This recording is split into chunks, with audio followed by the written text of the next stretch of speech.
Dick Turpin. You know the name, right? The legendary highwayman, this dashing hero on his horse, Black Bess. Well, what if I told you that the hero you think you know is a complete and utter fabrication? Yeah?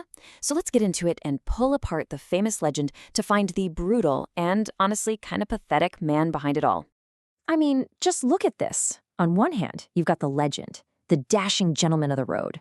And on the other, the reality, a brutal burglar and poacher, a horse thief and a cold-blooded killer.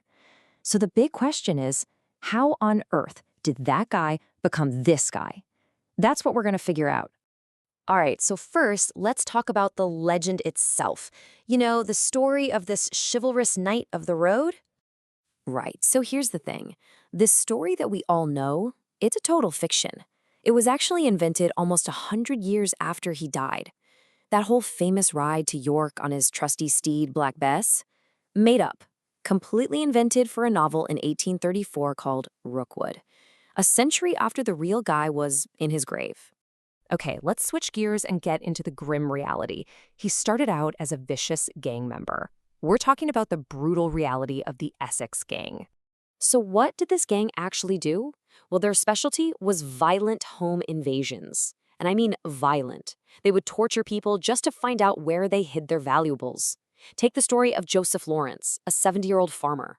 They beat him, dragged him around by his nose and hair, and then they forced him to sit bare on an open fire. Just imagine that. And for all that cruelty, you know what Turpin's cut of the robbery was?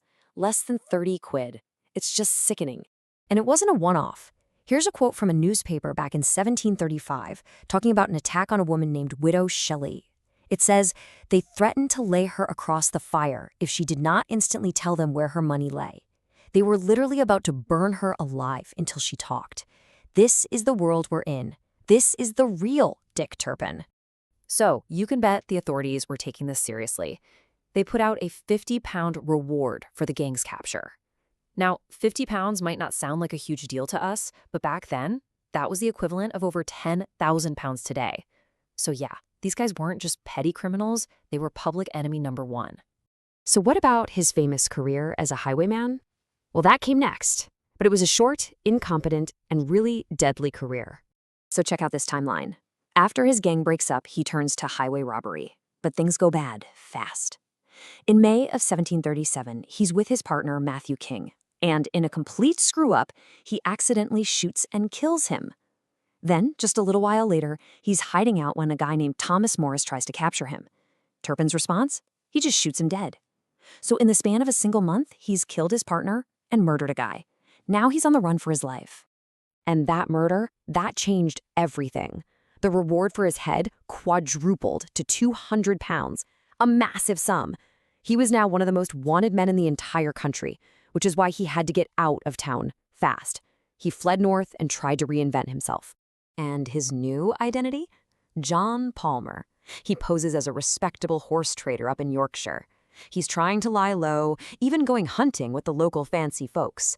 But his past is about to catch up to him in probably the most ridiculous way you can imagine. Yeah, this is the story of his downfall. And it's pretty unremarkable.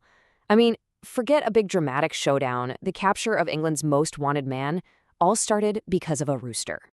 Okay, you gotta hear this. So, he's in public, and for some reason, he shoots a guy's rooster, a gamecock. The owner comes out, is obviously mad, and Turpin threatens to shoot him too. So, of course, the local magistrates arrest John Palmer for causing a scene, but then he can't even afford to pay the bond to get out. So they lock him up, and that's when they start looking a little closer into this mysterious horse trader's background. But the thing that truly seals his fate, the final nail in the coffin, was a letter. A letter he wrote himself from his prison cell. You can't make this up. He writes a letter to his brother-in-law begging for help, but his brother-in-law refuses to pay the postage. So the letter, it gets sent back, and it falls into the hands of the local postmaster, a guy named James Smith. And who was James Smith? He was the man who taught Dick Turpin how to write when he was a kid. He recognizes the handwriting instantly, tells the authorities, and boom. Game over. John Palmer is revealed to be Dick Turpin. So after all that, the gang, the torture, the murder, you know what they finally got him on? Horse theft. 2 charges of stealing horses. which back then was a capital offense. He was tried, found guilty, and that was it, sentenced to death by hanging. So that brings us back to the big question. How did this thug become a hero? How did he get this post-mortem promotion? Well, it happened in stages over a long time. It started right after he was executed with these cheap, sensational pamphlets that just kind of mixed facts with exciting lies. But the big one was in 1834. That novel Rookwood is where the famous ride and his horse Black Bess were completely invented. And from there, it just snowballed. By the late 1800s, these penny dreadful comics had turned him into a full-blown Robin Hood-style hero. And just listen to this quote from that book, Rookwood. With him expired the chivalrous spirit which animated successively the bosoms of so many knights of the road. I mean, come on. Chivalrous spirit? This author wasn't reporting history. He was writing fantasy. And people ate it up. And the truth just got buried.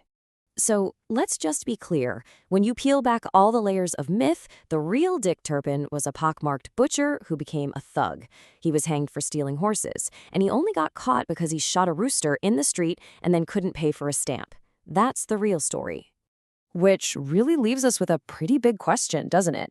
The whole story of Dick Turpin is a wild ride, showing just how much a story can change over time. But it really makes you wonder, why do we do this? Why are we so often drawn to turning absolute villains into heroes?